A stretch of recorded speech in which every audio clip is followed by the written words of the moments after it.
So I'm vaccinated. The reason why I vaccinated is because I wanted to protect myself and my family from getting COVID-19, and also to ensure that the people who I get to meet are are not at risk of getting COVID-19 because of me. Yes, I am vaccinated, fully vaccinated actually, and I got vaccinated as soon as possible because, first of all, I want to protect myself, I want to protect my family, and also I think that it is a step forward to sort of, get back to our normal lives, if that makes sense. I'm really tired with this whole COVID thing. um Hey man, I believe in safety. I believe in safety. It's been tested, it's been verified, so we take it. 2 shots or 3 if the booster one comes through. Nothing deep. It's just a vaccine. Welcome to the After Freedom podcast, where we unpack the moves behind the movement of a generation dominated by social justice. I am your host, Robert Matanjwa, and with me, my co-host, Unam Mjoy. So for the next few weeks, we're going to be taking a deep dive into the many things that define our self-proclaimed activist generation and the impact those things have. So if you're an ordinary person who has absolutely no idea what the hashtags and infographics are about, this podcast is for you. If you're a politically engaged individual who wants to hear some new perspective, you've landed at the right spot. Basically, if you're a person who's keen to learn and isn't scared of new conversations, you are going to enjoy the coming weeks. Welcome to the episode, everyone. Unam, how are you doing? Yeah, I'm doing well, and how are you doing? I am more than great because I am pumped for today's episode. Now, as you guys can tell from the voice notes at the beginning, we're going to be discussing the details and the controversy around the COVID-19 vaccine. Thank you to Aphiwe Ngcobo, Senchia Mkhize, and Thabo Masilela for providing their perspective on this topic. We always love interacting with you guys. So please do follow us on @AfterFreedomSA on all social media platforms and engage with us. Ask us questions, slide into the DMs, and let's get talking. Of course, you can follow Unam on Instagram at u.nam.m, and you can follow me on Instagram as well, simply at robmatanj. Now, today we have an incredibly special guest whose portfolio will expropriate your breath without compensation. She's a medical doctor who graduated as the top family medicine student at the University of Pretoria, with cum laude, of course, because she did not come to play. She's currently pursuing a master's degree in public health at the University of Cape Town and is one of the African regional directors of the International Working Group for Health System Strengthening. No, I am not done. She is also a national debating champion and author. She's the co-founder of the Social Justice Series, which is a collection of short stories written by high school students across South Africa. Her latest book, Social Justice, No Longer Silent on Gender-Based Violence, is now available, and the link to order the book or to read it is in the description or the show notes. Our guest for today is Dr. Bettina Buabeng-Baidoo. Hi, Bettina. How are you doing? I'm good. I'm on leave, holiday now, so it's been quite great. I've just been exploring Cape Town, so I'm in a very good space at the moment. So happiness all around. Exploring Cape Town. Do you know what's jealousy? Jealousy is what I have right now. How I wish I was in Cape Town. So I love jealousy. It's so amazing. I feel like it's so like among the many things that you have accomplished, you have quite an extensive list. Recently you published a book. It's entitled No Longer Silent on Gender-Based Violence. And Bettina, can you tell us like a little bit about this book? Yes, so me publishing it is a stretch, but I was the editor of the book in collaboration with my co-editor, Pierre Brouard, who works with sexuality, AIDS, and gender. And it's basically a compilation of 32 short stories from South African high school learners from across the nation. And they had to submit a piece on gender-based violence, the experiences of gender in South Africa. So the book is made up of their short stories, poems, essays, reflective pieces, argumentative essays on different topics that they've explored. It's one of the most wonderful projects I've ever been a part of. It was an extremely challenging process for me personally to go through all of that. Some of it is not really easy to read, but it was such a necessary thing to do in South Africa at the time, especially because we launched this project last year at the height of gender-based violence in South Africa, when it was making headwaves in our nation, and still is at this point. So it is a wonderful book, and I encourage everyone to read it. They just have so much to share. I think you guys can remember when you were young debaters not too long ago, and all that you had to share. So basically, we try to create a platform where young people could express themselves in a different way. I think debating is one form of communication, but writing is another form. And this book aimed to give that platform to young people to write about their experiences, to write about their opinions, to write about their views on gender-based violence. And it's been such a wonderful project. I'm so proud of all of them. I'm so proud of the book itself. But also, I just wanted to say that, it is also quite appropriate that we speak about this book right now, given the fact that we are currently in the 16 days of activism against gender-based violence.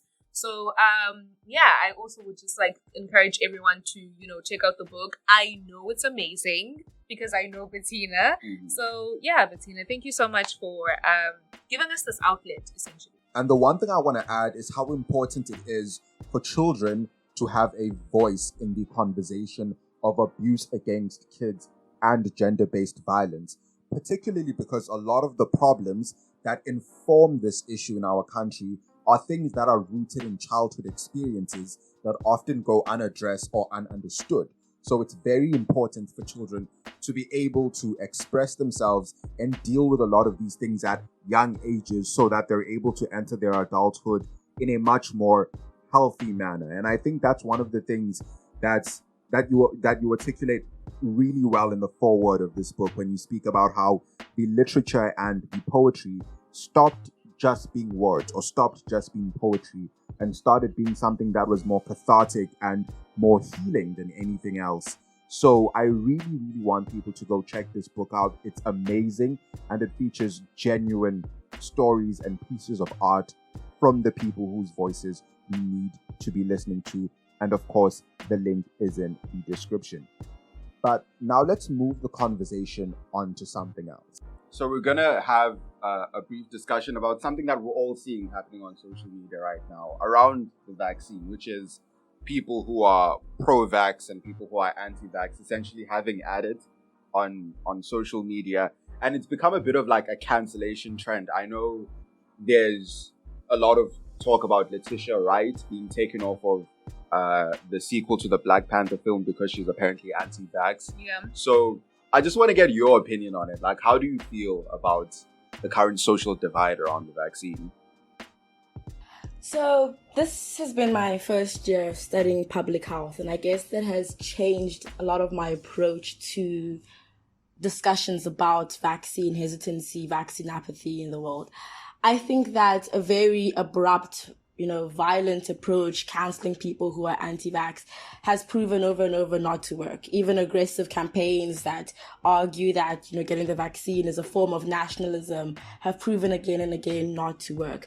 The only thing that does work is empathy, is discussion with people, really getting to the root cause of why they believe what they believe, and understanding the dynamics that underlie people's fear, people's hesitancy towards medicine in general, and towards the vaccine as a secondary effect. I think it's a symptom to a much greater issue in our nation, a much greater issue in our global world, which is the separation between medicine and people almost rejecting Western medicine, rejecting government control over their bodies, their autonomy. And I think those are the bigger issues that we need to get into. And I think, once again, a push against that, a push away from that, only makes people more proud of their views, only makes people more invested in their views, as opposed to trying to question their views. So I'm not a fan of any attempt that cancels people, that removes people from spaces based on their views alone. I think what really needs to happen is a deeper interrogation. So I'm very excited for this conversation, because I think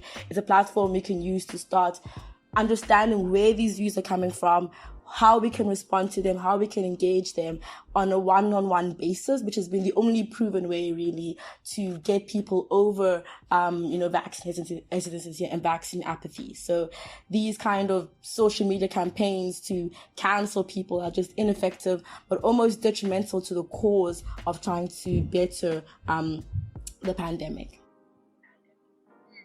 So I just find it interesting that you specifically made a distinction between you studying medicine and studying public health. So just can you please just clarify for us what is the difference here? Okay, so I studied medicine for 6 years and I never learned about people. Sure. Never learned about people. I learned about their diseases. I learned about everything was related to their disease, right? They were a female, and that was important because that meant they were at greater risk of certain diseases. They were male, and that put them in a corner, always in relation to their disease. But I didn't learn about their circumstance. I didn't learn about their relationship to health as a whole, to the health system as a whole. I didn't learn about inequalities in our healthcare system. I didn't learn about what that meant. I didn't learn about primary health versus tertiary health. I didn't learn about the idea and the concept of how people even think about health. So what is a health system? What is health knowledge? Where does that come from? Who invents it? Why do we think that's right or correct? All of those issues that inform people's lived experiences are almost on the periphery in medicine. The most important thing is this medicalized view of healthcare, where we almost narrow individuals down to diseases and symptoms, as opposed to exploring their lived realities, the expressions of gender, sexuality.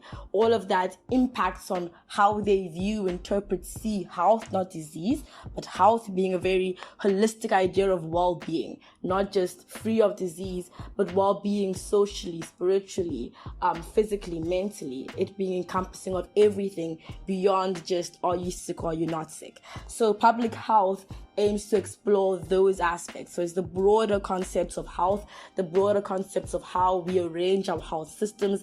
It's about the politics of health. It's about the social relations of health that go beyond the biomedical aspects of healthcare, if that makes sense. It does. And I don't know, do you feel as if that kind of pushes normal people away from medicine because they experience that? I mean, like ordinary people who aren't doing this for 6 years, unfortunately. Do you feel like that kind of pushes them away? Because a lot of my experience in myself with the medical industry prior to getting into this degree has been interacting with physicians in such a way that their interest is in like, okay, what disease do you have? Here's what I think you should do to fix it or to get it done. So it's been a genuine rejection of, okay, cool. I believe in African traditions, so here's what my herbalist thinks should happen. Here's what my religion says, the entire situation should be about. So do you feel that the kind of prescriptive nature of the medical industry kind of pushes people away from it and sort of fuels this idea that the medical industry is evil and like the vaccine is going to kill you or something of that nature? Oh, definitely, Robert. And I think that has been one of the baseline issues that has erupted from vaccine hesitancy, is what people have been calling out for so long has finally reared its evil head. And that is the way in which we've medicalized healthcare, right? So we have, and a lot of it is intentional. So a lot of doctors, health professionals benefit from the medicalization of health, which basically means that the professionals own health, tell you how to get healthy, prescribe health to you, and you become a consumer in that system. So you are an individual who just exists to consume health. You don't exist to interrogate health. You don't exist to contest it. You don't exist to co-construct it with your healthcare professionals. They are the ones that have it, they are the ones that possess it, they're the ones that own it, and you are merely an individual who can access it when you go to a hospital or to a clinic. And that idea means that people have no understanding of health. And what that means is that when you're trying to convince them of a vaccine, your very base level of engagement is already disrupted, right? Because we're having discussions about clinical trials. What is that? What does that mean? How does that come about? Who does these clinical trials? How does a layperson understand those terms? And for so long, medicine has almost tried to consumed those terms for themselves, has tried to insulate itself with, professionals that speak in very big terminology, and you have to sort of just take what they have to say. And for one of the first times, people are pushing back and saying, no, I'm not going to just take a vaccine. I'm not just going to consume something without understanding what it is and what it does to my body. So this medicalization of health has led to this pushback against it from people saying, we don't want the vaccine. We want to know if it's safe. We want to know what it's doing to us. And because we can't even stop the conversation, because we've constructed our education system in such a way to give people very basic knowledge about their own bodies, that it's very hard to have a scientific conversation about why the vaccine is safe, and that very knowledge is something that people have never had access to before. It's never been given to them in such a way that is most understandable to them. So all of those things play a part in why people are now rejecting the vaccine, rejecting the idea of medicine. But beyond that, also this idea of knowledge systems of healthcare. So a very big part of public health is the concept of decolonizing healthcare. So de-westernizing our concepts and our conceptualization of what health is. And that all our definitions of health have been based on epistemological knowledge from Western countries that have told us what we should define or see or breathe as health. And a lot of that is disconnected from people's religious, cultural experiences. And we're starting to see that pushback once again to be like, this is not in line with what I believe or feel or see. And those things are as important as, technical scientific knowledge and have to be engaged with. So both these ideas of medicalizing healthcare, both these ideas of colonizing healthcare in such a way that only Western knowledge exists in terms of the knowledge that we consume or describe to be right or wrong, once again pushes people further and further back from health as an issue that they can really engage with. And I know, as social activists yourself, I'm sure you've seen that we hardly talk about health when we talk about social activism, right? We speak about gender, race, we speak about politics, but health has been so apoliticized, right? It's been made as this thing that is, we have politics and we have health. And they're completely separate and they don't interlink. And health is just about exercising and what is the best diet for you and, how do you lose 3 pounds in, 2 weeks. That is not it, right? So a lot of our systems have made health this very apolitical being that people can't engage with. And at a time when you can't engage with something, you can't understand it, you can't use it, and you can't be part of it. And that's where we've seen a lot of vaccine hesitancy come from. And that's my sort of, pushback against people that are canceling other people for being vaccine hesitant, is that a lot of these views are coming from long-term systemic issues that we have with health that we need to address from the root going up. Because even in practice, it hasn't been very great in history. And I think there are narratives around healthcare right now that come from its very negative history, particularly regarding Black people and more so African countries, in terms of very immoral and inhumane trials being run on Black people in the South during slavery in America, in terms of sterilization of Black people even in European countries. We Black people and African countries don't have the best history with the medical industry. So as someone who is in that field and is looking to further themselves in that field, how do you think we shape or we change the very nature of the medical industry so that it is not only more accessible to minorities, but they have a better relationship with it? Because even like in my first year, trying to read and understand a lot of these things, it doesn't, as much as me, like I'm an intellectual, I studied in school, so I understand certain things. A lot of the people around me, even when I explain it to them, they're like, no, this makes absolutely no sense. And then they bring up histories of, oh no, this is what the medical industry has done before, look at their failures, whatever. So how do we begin to build a proper relationship between those two things? And also, do you think that it's fair for people to remove themselves from the medical industry simply because, actually no, simply is the wrong word, but because of its discriminatory history? Yeah, so I think it's a very complex issue. And of course, we can never say that people should or shouldn't do something based on how they feel a society or a system has treated them. I think that's a very personal issue. But of course, there's a lot of history about Black bodies being the basis on which modern Western medicine was built upon. So from the syphilis trials to experiments in gynecology, to famous instruments that were made during the slave trade, that were experimented on with Black people who couldn't consent. Most of the time, those experiments happened with very little pain medication or anesthesia.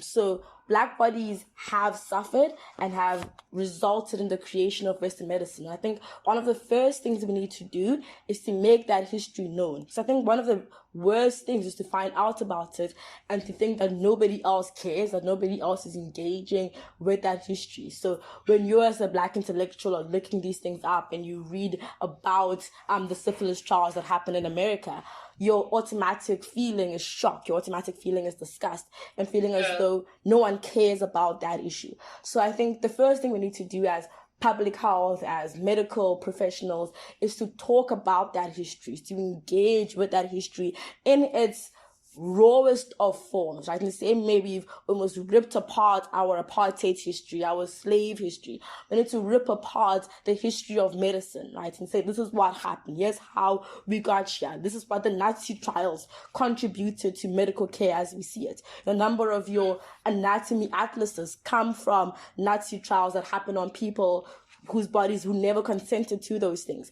What do we do with that epistemological knowledge that exists, right? And there's a lot of work that's been done that is very academic still, right? So very academic work about decolonizing healthcare, about reimagining the knowledge systems of healthcare, and how do we reconcile with our evil past of medicine that's also given us benefits in terms of medical advancements. How do we reconcile those two issues?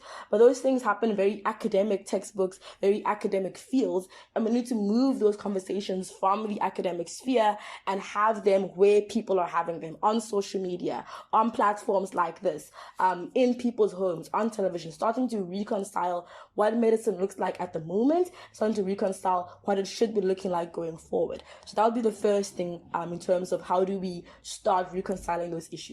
Second of all, I think redesigning the way we teach medicine, the way we teach healthcare at universities, and making it a very big part of education systems in high school, in primary school, that people need to have a relationship with their body.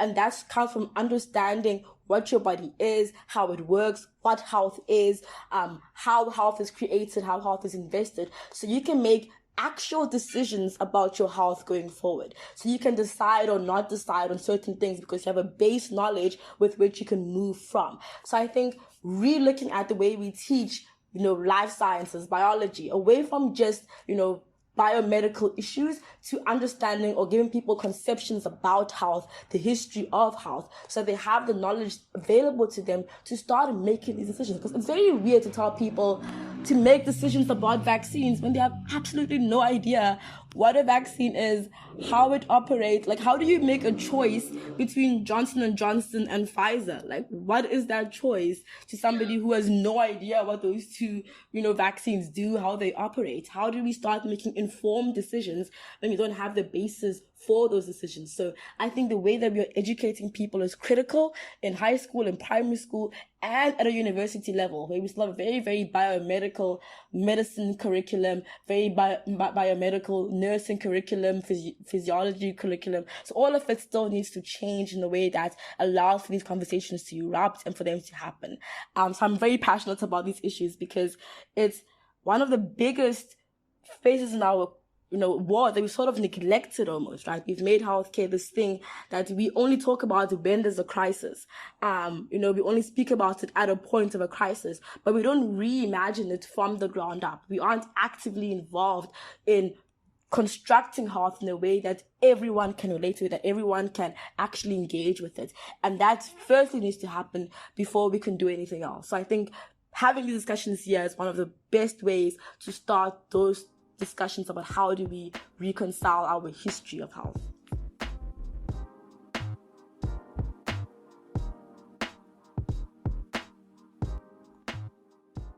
So I think the term pro-vax, anti-vax sometimes leaves out the nuance differences between why people are not getting the vaccine. So a lot of it isn't ideological. I think sometimes the class divides, a lot of studies have shown that, urban populations in South Africa are more hesitant than rural populations, but the difference has been with other issues in terms of access. So even though urban populations have been shown to be more hesitant, they still have higher rates of vaccination than rural populations who've been shown to be more compliant with vaccines. So the difference there is then about why would that be the case? Why would a more compliant group have less vaccination rates? And that brings up questions about access to vaccines, about social issues that we haven't investigated yet. So how much time must you take off work to go and get a vaccine? Where do you have to go? What do the transport costs look like? So 20 Rand taxi to one person is very different to 20 Rand taxi to another person.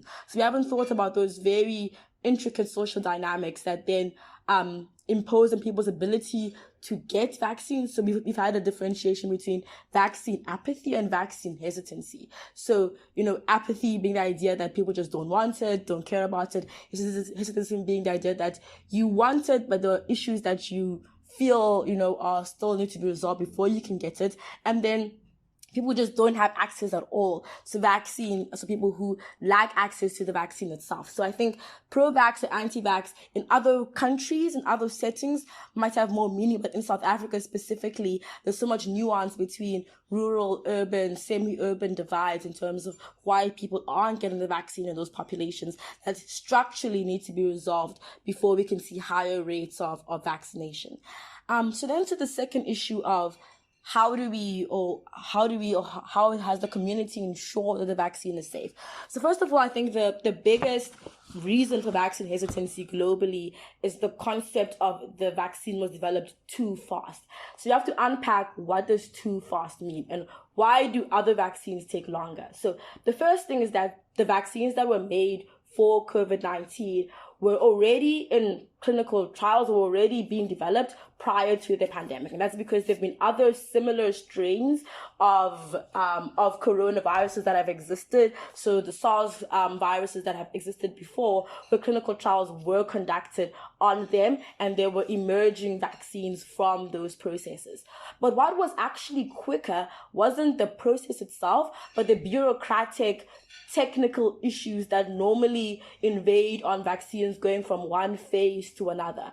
But moreover, normally vaccine creation goes through a linear phase. So you complete one phase of clinical trials, then another phase, where this time they did it concurrently. And the reason they could do concurrently is because for the first time, the whole world was dealing with the vaccine. So normally with clinical trials, the issue is getting people that are sick. So getting enough people that have the disease, have the issue, getting a huge mass of people that you can actually do clinical trials or run clinical trials on, and have different populations that you can do it on. So running it in China, running it in America, running it in India, for example. So because of the mass pandemic that has happened, we already had those group of people available. We had previous trials that already existed, and we could go through a lot quicker the bureaucratic processes that normally mean that vaccines have to wait 3 months to get approval before the next stage, etc. So those things could happen more quickly, but we could do them concurrently. So different countries being in different phases of the clinical process. So that's all that led to it being faster. So in terms of the actual things that make it safe, so running proper clinical trials, those things weren't made more quickly than any other kind of vaccine. It's more the bureaucratic back-end processes that were done more quickly and more concurrently. So instead of doing stage A, B, and C, we'll do B and C together with D and E, because we could do them in different countries in different steps. So that's why the vaccine was able to be produced quicker, but it still went through all the necessary checks and balances. And the J&J vaccine is proof of that, right? Because it was pulled back at a stage where people found that there were blood clots associated with the J&J vaccine, and then it was put back out in the market once it was proven to be safe again. So that's once again proof that the correct processes were followed and proper clinical trials were followed, just more concurrently than normally would happen, with a larger phase of people to make it far quicker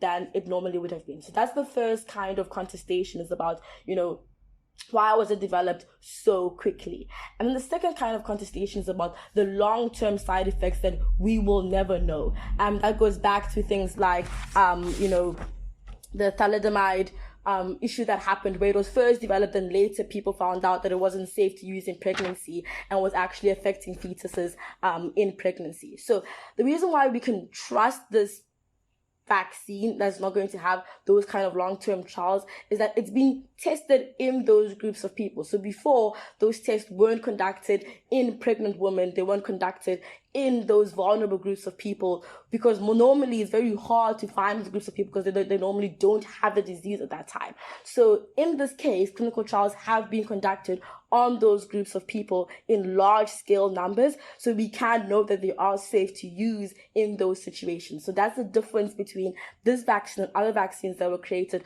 a long time ago, where they didn't have access to those populations or couldn't do those trials as quickly or couldn't have access to do those trials in a timely manner. So in terms of have they followed all the correct procedures? So a lot of evidence around the world has shown that yes, all the correct procedures have been followed to make sure this vaccine is as safe as possible. And we can start using those reasons to convince people around us about why the vaccine is safe. So, first of all, we are learning a lot from this episode. Yeah, no, we are learning a lot. More than I've learned in my entire first year, I'm not going to lie. So, there's obviously been a heck ton of false information regarding vaccination. And this is going to sound a little bit crazy, but I think it was like a few months ago, there was a video that was circulating where this man was saying that he got vaccinated, and now coins can stick to his arm where he got vaxxed. Like, okay, but also don't forget Nicki Minaj's cousin's friend from Trinidad as well. Oh yeah, swollen testicles. So there's been a swarm of false information on the internet. We could go on about that. But the important question here is why? Why do you think there's so much falsified information regarding the vaccine? So I was reading a term the other day called the pandemic and the infodemic. And I think those two terms are just perfect, right? Because it's definitely an infodemic that we are in. There's too much information that we can consume at the speed of light, right? And I think people around the world, 7 billion people, are going to have different opinions about how something operates, how something is used. And we still really new. I mean, social media has not been around that long. The internet has not been around that long. We're still adapting to this new era of information. And how do we know what is true and what is not true? How do we verify information systems? So the infodemic, as it's been coined, is that there is so much research that's going on, and so many different opinions, and people that also have a vested interest in creating hysteria, creating doubt, sowing doubt. Some of it from very legitimate source and legitimate reasons, others for comedic purposes to see if it can actually, if they can cause a stir. All of that means that people now have to become censors themselves. They have to be able to censor what is true, what is not true. And once again, I think it goes back to how do we process information? Have we taught people how to process information, how to take something and look at its source, look at its verification, look at what makes it true or not true? How do you contrast information in our systems? So we once again have we put this very big onus on people to do research. That's what we tell them, right? So go out there, do the research, find out if it's true. But you can Google anything on Google and it will give you what you're looking for. So if you're looking for, is the vaccine not safe? You will find millions of articles about why it's not safe. And the contrast is the same, right? So we haven't taught people a critical eye, how to critically receive and interpret information. And they're the only ones that can do that. Because we have so much information out there, they have to act as a censor in themselves. They have to be able to decipher what is true and what is not true with very limited skills on how to actually do that. So I think for me, that's where the mismatches happen, is that people have not been given the skills to be able to really decipher things, really criticize elements of society. That's why I'm so big on debating, for example, is that giving people that critical ability to say, is this true, is it not true? How do I relate it to my life and make sense of it? So those kind of skills are missing in our population. And I think that makes it very unfair for people to expect them to, be able to just gain those skills out of nowhere, and for everyone to become a researcher and be able to understand articles and just, in a second know what information is, true or not true. So I think for me that would be the basis of misinformation. Mm-hmm. And for me, the thing is, and what Unam and I said earlier, that we're learning so much from this conversation, it's that even in cases where, because we have done this, I have had the responsibility of having to look up specific information about the vaccine, very rarely will you find answers as direct as this conversation has been to a lot of the questions. So because we can't, and look, there are people who go to school just as long just to be research students. So it's not a skill that I think we can easily underplay, in the sense that we can say that people should be able to like sift information and whatever, because realistically speaking, there is an article that comes from someone who is, and I remember when the first time we went to Thailand with SA Junior, this was actually one of the things that we debated. Like an article from a genuine scientist who was like, what is it again? Vaccines cause autism. This was a qualified person who wrote like a full article. At the time, he was like qualified. Obviously, we know things have changed since then.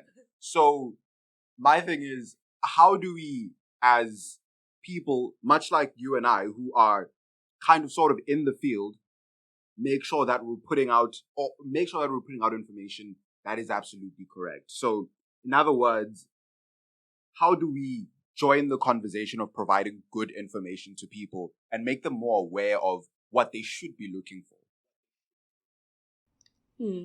So I think with regards to the vaccine, it's a lot about good information, but also about how the information is presented, right? So for the first time, it's been shown that having an expert on television say, this is true, therefore you must do it, is one of the least effective ways to get people that are hesitant about the vaccine to take the vaccine. So people actually trust those around them. So their families, their friends, people who they believe have their best interest at heart, right? Those are the people that are most able to change or persuade views, because there's no longer this, like you were saying before, push against authority or, trying to accept authority. But now you have somebody who genuinely cares and has an interest in your life, trying to help you understand what the vaccine is. And that has been, without doubt, the most effective way to get people who are vaccine hesitant or apathetic over those barriers. So I would say, and it seems small, I think a lot of the time our view about the world is so mass that we forget about small scale interventions, right? So how do we get into people's church groups, into people's social groups? How do we start the conversations there on those grassroots levels, where it isn't about watching a screen with a professor with a tie who's usually going to be a white male tell you that the vaccine is safe, take it now. But how do we get your aunt who you trust and love, who has that information, to start a conversation with you about what that vaccine is, why it's safe? So I think it's enabling people in those capacities, people that hold, either a very prominent role in their communities, in their families, incentivizing them to start those conversations. People who have that ability, who have been trained, have that capital to start investing in those grassroots levels to start those conversations. And I used to be a big policy person till this year. So I was like, how do we as government create big laws that change people's actions big time? And this year has taught me that a lot of the time it's very small scale efforts that engages with people at the core, that truly changes actions, that truly shifts the way that we act. And sometimes national policy laws can help, but they can't really get to the root of the 20% that we still need in order to reach herd immunity, for example. So I would say as you are, not being afraid to engage with those conversations with your uncles, with your aunts, ask them. I didn't know my dad was an anti-vaxxer. Like, I was so confused. Like, one day I was just like, oh, let me register you for the vaccine. And he was like, no, I don't want to take it. I was like, why? It's like, because it's not safe. I was like, oh my goodness, I didn't know this was a thing. So sometimes even people you think automatically would do have, hesitancy towards the vaccine. And it just takes time to sit down, understand where they're coming from, what they believe, showing them the evidence, going through it with them, and that position of love and care. Oh my gosh, I sound like such a soft human being. Talk to them from love. But really that I don't know what's happened to me. But anyway, really that has made the difference. And I think that we need to invest more in those kind of social groups and those kind of social gatherings to start having the conversations. There's been a lot of fighting there by the politics guys about. Always. Oh no, Nothing you. you. But particularly about the response to the vaccine. Some people were fighting because they were missing guys. Some people are upset. Some people are upset because they feel as if Papa Cyril is going to stop them from enjoying alcohol this December. So, as someone who's done the research and has gone through medical school, do you think the response has been justified so far? So I think we have the benefit of hindsight, and like you see, as we say, hindsight tells it all. So was the response at the beginning too much? Was it too strict? We can never know. We can never know what would have happened if it wasn't. But at the time, there was very limited information. We now know that maybe some of the measures weren't necessary, weren't going to be effective. But I think for a large part at the beginning, there was a huge push on the government to structure their interventions based on evidence that was coming from across the world and from across situations. Well, and I think through the pandemic, that's sort of maybe lost a bit of its relevance. And I think, there's been a lot of criticism from the government that as the pandemic unfolded and as the government's response unfolded, there was less and less, evidence that was being created to support actions. So, for example, people filling in forms at restaurants, I hate it so much. I don't know what that's doing. Like, what is the evidence that that's doing anything in terms of making this safer? We're not doing contact tracing. So why am I filling out my email address at Spur? I don't know. So as the pandemic unfolded, that is my gripe of life. I can say I agree. But as the pandemic unfolded, there was a need to do more research to say, are these interventions working? Are they comparatively better than not having them? And that's where we sort of fell short, right? So in areas where we have people filling in forms at restaurants, areas where we don't, are we seeing an increase in the pandemic? Are we not? So yes, we needed this very strict intervention from the beginning, but the way we used evidence to keep on restrictions or to adjust restrictions going forward was quite limited in terms of what was informing those decisions going forward. And that would be my major critique of the government, is that evidence-based practice that is relative to South Africa was undermined. So doing timely research to see what interventions were working or weren't working in our specific context wasn't done, and therefore we kept following procedure without actually understanding if it was having a benefit, if it was having a harm to society. So that would be my biggest criticism in terms of the government's response. But once again, benefit of hindsight, in anyone's position in that time, what do you do? I have a lot of sympathy for people who are within politics. Yeah. It's a very difficult task, and I think the government, did their best at the beginning to try and respond as effectively as they could. Okay, so there's been talk of the fourth wave coming in December. And so as someone who's a medical professional, like a big time claps for you, babes. What can we expect? And as individuals, what can we do to protect ourselves during the festive season? Do you also think it's safe to, for example, go out if you've been vaccinated, even though there's the fourth wave? Because it's December, we want to enjoy our youth. Yes, not a numb asking me for permission to go to enjoy. please, enjoy Bettina, your say yes. December. Wow. So it's very uncertain. So I can't say much in terms of the numbers, but from what's being predicted, it's not going to be as serious as the previous waves we've had, and that's because of our relatively high levels of vaccination at the moment. But we still don't know in terms of its severity, when it's going to happen. It's going to be beginning of December, late December. So I guess still an awareness that we are in a pandemic, and I guess unnecessary huge parties, huge events that can, become super spreaders should probably be avoided, for the sake of those who are most vulnerable in our society, so that they aren't, adversely affected by the, by the pandemic.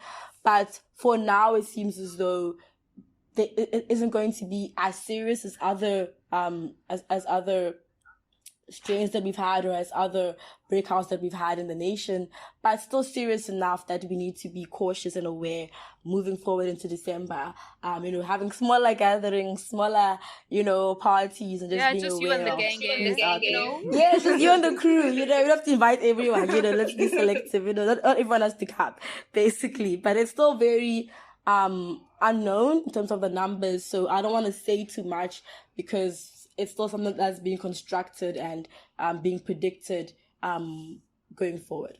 So thank you so much, Bettina. Any last words? I sound like I'm about to kill you. I'm sorry. But any last words? No, I'm so proud of you guys. I'm so proud of you, and thank you for creating this platform. It's so beautiful to see you shining and to see you using your skills and your talents in this way. It makes me so happy and gives me so much joy. And I wish you all the best for this podcast. I know it's going to be amazing. You have so much to offer, the both of you. So just keep doing it, keep killing it, and you have fans that are behind you all the way. Bettina, thank you so much. And I really want to let you and the audience know that none of this would have been possible without you, because I remember the story that you used to always tell us about your grandmother who lives in a village in Ghana and has never left the village a day in her life. I think it's incredible that you were able to provide that kind of opportunity, not only for me, but for so many other people to get out of this country, explore the world, but most importantly, be able to get our voices heard to people other than our country, other than the space that we're currently in. That was major. And further to that, you continued to amplify the voices of children, the voices of Black individuals, and to validate our dreams. For me, that was one of the things that made me keep coming back to the space. It was a space that validated my dreams, and a good portion of that has to go to you. And clearly, well after we're gone, you're still continuing with that work of amplifying the important voices. I think we need more people like you in society, and I want you to know that your work, your how you carry yourself, and the impact that you've had on a lot of us is not something that's lost, and we do genuinely appreciate you for everything. All right, and that brings us to the end of the episode. We really hope you enjoyed the show. Don't forget to follow us on Instagram, Twitter, TikTok, and Facebook at After Freedom SA. Follow me on Instagram at Rob Matandwa and Unam at u.nam.m. And don't be scared to interact with us. Slide into the DMs, have a conversation with us. We like hearing what you guys have to say. And of course, head on to the link in the description to check out Social Justice, No Longer Silent on Gender-Based Violence. It's an amazing book, highly recommended for everyone. Tell us what you think about the show, what you think we can improve, and what you would like us to see speak about next.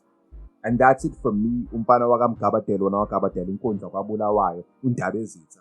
Robert Matandwa is signing out. We will see you next